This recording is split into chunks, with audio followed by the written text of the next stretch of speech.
The core conflict in mathematics and physics lies in the tension between the discrete and the continuous. Prime numbers are chaotic and isolated mathematical architecture. It builds a bridge starting from foundational operator theory and moves toward global cosmological modeling. This diagram outlines the three core interlocking layers. At the base is spectral projection theory, followed by J-theory in the middle, and logos field theory at the top. This flowchart shows the sequential upward movement of data. We start at the bottom with the input from the Adele ring. The data passes through the filtering and balancing layers, culminating in the physical output at layer 3. As the data moves up this stack, unrendered abstract arithmetic code is translated into localized physical metrics and algorithmic boundaries. The Adelic Langlands framework serves as the mathematical core for this translation, mapping abstract algebraic number theory onto harmonic analysis on topological groups. The foundational space where this mathematics operates is the Adelic group, written as GL2 of the adeles of Q. This global Adelic matrix decomposes into localized matrices. Node 1 is the continuous boundary at infinity with a non-zero determinant. Node 2 shows ramified primes as localized singularities. Node 3 represents the unramified smooth vacuum state, requiring a determinant of exactly 1. If we simply multiply an infinite number of these local fields together without constraints, the mathematics breaks down. This graphic illustrates the infinite variance problem, where an unrestricted matrix product creates infinite noise, fracturing the topology. The fix is the restricted topological product. To hold together, almost all local matrices must be restricted to p-adic integer entries, denoted as GL2 of ZP. By enforcing this local unramified constraint on an infinite dimensional field, the framework successfully traps automorphic forms in a noise-free, balanced geometric container. With the geometric container built, the challenge is extracting precise data from a massive, infinite-dimensional functional space, known as L squared of X. This graphic shows spectral projection theory decomposing continuous spectra into manageable subspaces. The primary target is isolating cuspidal representations, carrying precise data. The congruent subgroup constraint then embeds computational complexity bounds directly into the matrix.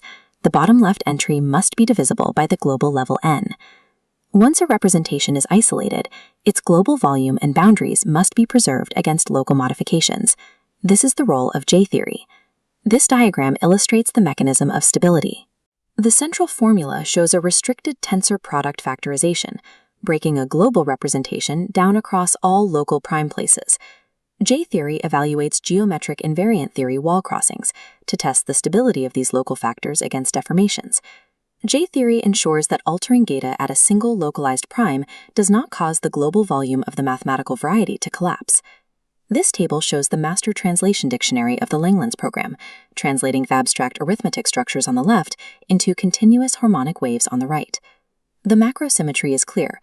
Local Galois groups strictly correspond to local matrix groups over the adeles. This equation is the exact mathematical bridge linking the two sides, the trace identity. On the harmonic side, the Hecke eigenvalue represents the observable wave amplitude in continuous geometry. On the arithmetic side, the Frobenius element represents the localized discrete arithmetic shift. The Langlands Correspondence dictates that the Tate matrix is strictly conjugate to the Frobenius matrix. Because trace is invariant under conjugation, evaluating both yields the exact same value. This trace alignment unifies the local L function Euler factors across the entire spectrum. The internal structural configuration of a discrete local arithmetic code block directly dictates its observable wave energy eigenvalue in continuous spacetime. The final mathematical hurdle is aggregating this balanced local data into a unified global system. This slide shows the approach taken in Tate's thesis. He replaced fragmented local calculus with a single global Fourier transform over the Adele ring. By applying the Poisson summation formula globally, these continuous integrals successfully capture discrete rational points. This diagram illustrates the shift to the multiplicative Adele group. The top equation introduces the Adelic zeta integral. It splits into two branches. Integrating the continuous Archimedean place yields the gamma factor, while integrating the unramified p-adic layers produces the discrete Euler factor. Multiplying these discrete and continuous integrals together synthesizes the completed global Riemann zeta function. The outcome of Tate's integration was proving the analytic continuity of L functions and discovering their global functional equation. This identity proves that the behavior of an L function at a complex weight S is symmetric to its Fourier transform's behavior at 1 minus S. Logos field theory serves as the final interface, interpreting this rigid mathematical symmetry as a global conservation law. This graph maps the cosmic boundary. The intersection at the critical line separates continuous macroscopic states on the left from discrete, localized microblocks on the right. Logos field theory maps this boundary to physical phenomena. In this framework, a mathematical singularity crossing the critical line corresponds to a physical phase transition, such as the formation of a black hole horizon. In algorithmic architecture, this exact mathematical limit dictates the steep scaling wall separating class P from class NP. The final theorem summarizes the relationship. The discrete and the continuous are bound together in a geometric equilibrium. The universe operates as an adelic matrix, rendering localized arithmetic code blocks into the continuous reality we experience.